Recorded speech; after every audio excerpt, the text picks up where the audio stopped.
Good afternoon and जय हिंद। आज हम तीन शब्द, एक गवर्नर, दूसरा गवर्नर जनरल और तीसरा वायसराय पर बात करने वाले हैं। ये घटनाएं 18वीं शताब्दी के मध्य की है, जिस समय हमारा देश अंग्रेजों के गुलाम होते होते चला था। उस समय में हमारे देश में 3 गवर्नर हुआ करते थे, एक बंबई में, एक मद्रास में और एक बंगाल में।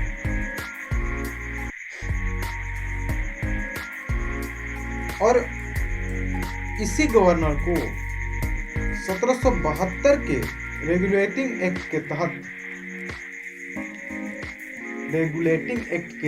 1772 में बंगाल के गवर्नर को गवर्नर जनरल बना दिया गया।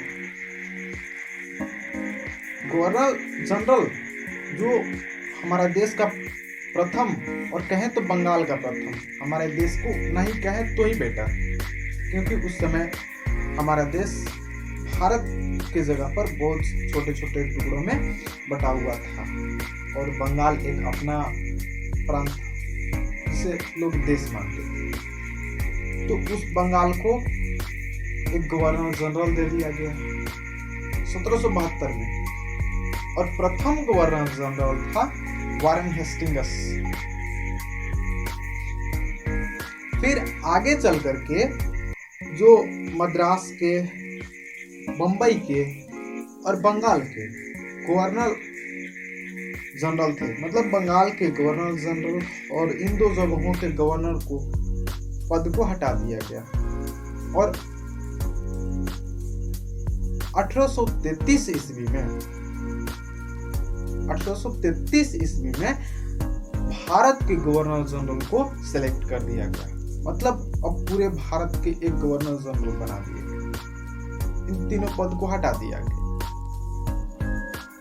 और भारत का प्रथम गवर्नर जनरल था विलियम बेंटिंग। फिर देश शासन चलता रहा देश पर, और जब 1857 की क्रांति हुई, मतलब मिड